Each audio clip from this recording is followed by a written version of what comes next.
This is a Saturday Morning TV log from Big D's Entertainment Rankings and Reviews. Welcome to another Saturday Morning TV log, and this time around it's Conan the Adventurer, brought to us by Sunbow. Greetings, my fellow YouTubers. I'm Dole, the Big D. This, of course, is Big D's Entertainment Rankings and Reviews.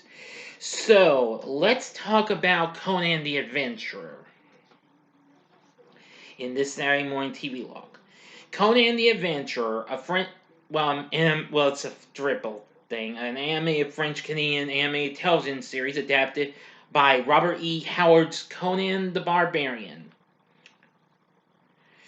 Originally produced by Sunbow Productions, who of course co-produced the original Transformers and G.I. Joe, along with Jetlag Productions, premiered in syndication in September of '92. The show originally ran for 65 episodes.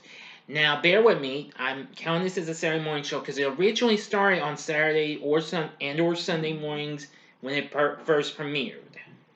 The series was developed by Christy Marks, who also worked on Gem and the Holograms, as well as Spider-Man's Amazing Friends and other shows, who also served as the sole story editor. Anyway,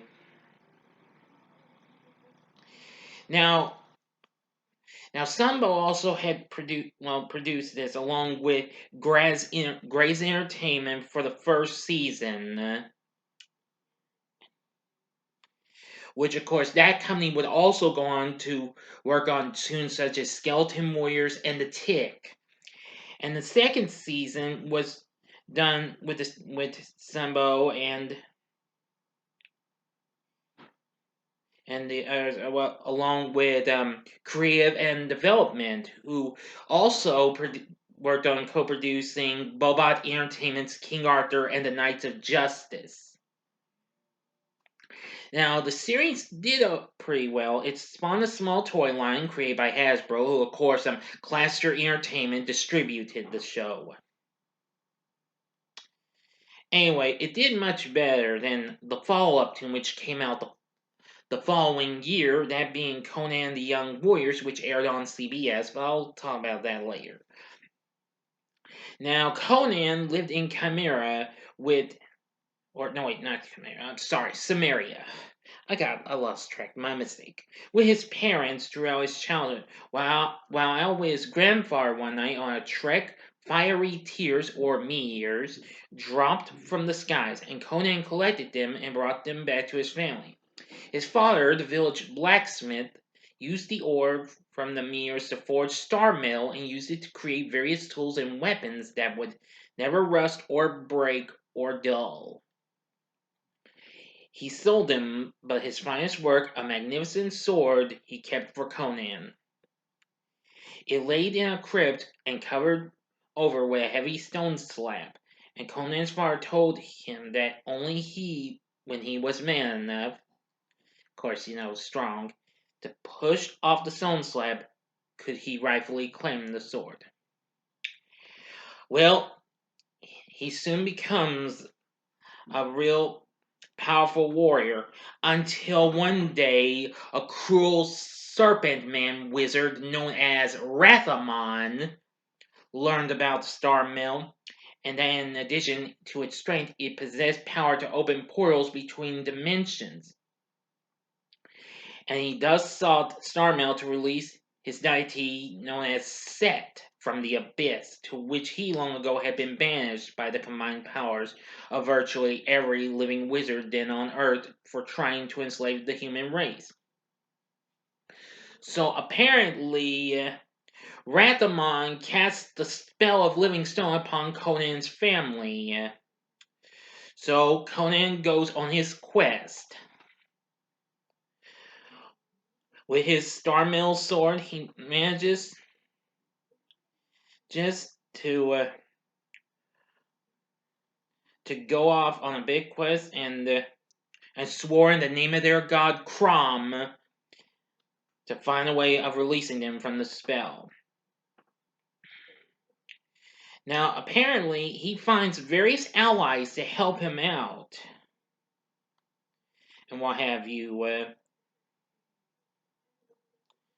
Now, the cartoon Conan has more in common with other sword wielding cartoon characters, most notably He-Man. Yes. Unlike in the books, he was a thief, a killer, a philanderer, and all that jazz. But anyway, let's see. Now his first ally is actually the comic relief of this series, Needle, a baby phoenix who resides in a shield that was given to him. He loves pomegranates, but much as one, he is pretty funny, and he especially has to talk like talking the sound of a parrot, so that way he won't draw no attention. You know, especially when he sees Conan, and well, he always calls him Big Dumb Barbarian. This is why he said. Here's why I remember this line from the very first episode. You don't want to go with Big Dumb Barbarian. Yeah. Yeah, he calls his allies various names and what have you. Now, along the way, those include Zula, the prince of the black tribe of the Vasai, and he has the same muscular build as Conan. And his face has three multicolored triangles on both sides, the symbol of the Vasai. And let's see, and he has powers. Well, a bit of powers as well, including a boomerang. That would be used from the remains of his bolas of star mill. But later, due to inconvenience, he makes himself another throwing weapon, a boomerang. He's an archer and a martial arts master too. Next is Jasmine, agile, beautiful circus performer who possesses star mill throwing stars. Now, she started as a thief, but became an honest woman for the rest of the series. But is in love with Conan nonetheless. Yep. I can tell you, she's pretty spunky at times, but I'm going to tell you Neil's more the one character with lots of spunk. Now, I forgot to mention the names. Needle calls Zula Tiger Prince, and Jasmine's called Star Girl. The next member is Grey Wolf. Now, while despite Conan's usually not too thrilled with wizards and what have you, he manages to get this wizard from the magical city of Xanthus. Originally armed with a bear staff, he was given the mystical claw of heaven, made of star metal, that was mounted atop his staff and effectively doubled his magical power, as stated on a couple of occasions. Excuse me. But however, his brother and sister, Sasha and Misha, were transformed into wolves in a plot by the Stygian queen and sorceress Mesmera. Yes. But anyway, yeah, that's a pretty good character, and I can't remember what Neil called him. Sorry about that. It's been a few months since I last watched the show, so sorry about that. And then finally, we have Snag, a Viking-like barbarian just as strong as Conan from the Vanirman tribe, which lives at the seashore. Yes, and he likes to travel by water. He often quarrels with Conan because they grew up in neighboring countries with different culture. Anyway, and once even a war happened between them, but despite it, they became true friends. Snag has star metal weapons in the form of an axe and a grapnel. However, he later gave his grapnel to make star metal horseshoes for Conan's horse, Thunder. And they would get him to become a member, and I know Neil calls him Redbeard.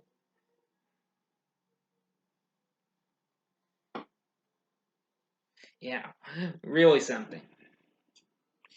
And finally, well, they have a kind of a special supporting one, but anyway, Falknar, a champion of the kingdom of Kusan, he uses the mantle of wind to fly and is armed with a star metal whip. And he is bitter enemies with a monster called Windfang. And he has a pet falcon named Stormclaw. Now, I will tell you that I like this show after watching. I never did see the show as a kid. I saw the other Conan series, but never this show. After I got the first season from Shout Factory almost a decade ago, I was impressed with it. I liked it. I've got that set along with the other two sets. The first two sets from the second season from Shout Factory, but after that they didn't put out anymore because they weren't selling so well. However, last year I got to see the rest of the series, the remaining episodes on Tubi. You can find Conan the Adventurer on Tubi. But anyway, there's lots of other characters, including well, there's so many others. Of course, we have the Snake Cult, which includes Set and Wrath-Amon, who, believe me, he's even more scarier than, I think he's almost as scary as Serpentor from G.I. Joe, and his Naga assistant of a character, Dregs. Yeah. And there's lots of other characters too. But anyway, this show is so underrated, but after watching it, I like it. Conan the Adventurer proves to have so much action, adventure, excitement, fun, etc., etc., etc. you can get. So this is a show I would highly recommend. Now to get to why it was just a Saturday morning show just for one season.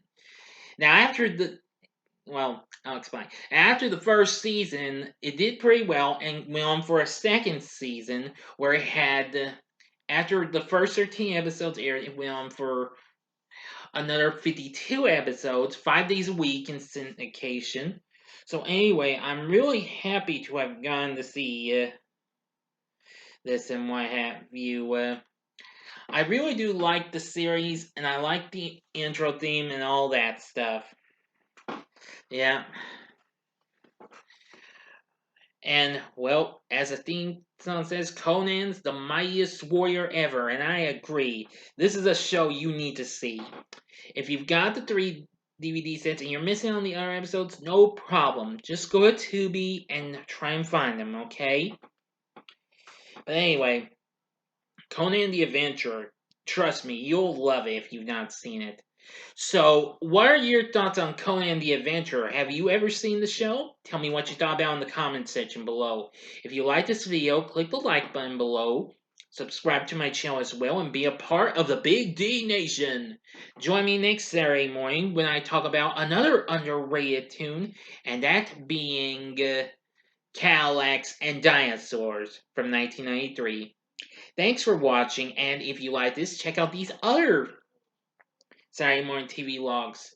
In the upper left-hand corner is the Saturday Morning TV log I did a couple weeks back for Mr. T, or go to the upper right-hand corner for last week's Saturday Morning TV log in the form of Black Star, or if you like Conan, check out what came even before him in the form of Thundar the Barbarian in the bottom left-hand corner. And the bottom right-hand corner is the button you can click to subscribe. If you like rankings and reviews of movies, TV, music, video games, etc., then I'm your guy. And also keep supporting if you like these Saturday morning TV logs, because I'm trying to bring back Saturday mornings after they've been dead for so long. So until next time, I'm the Big D saying, see ya.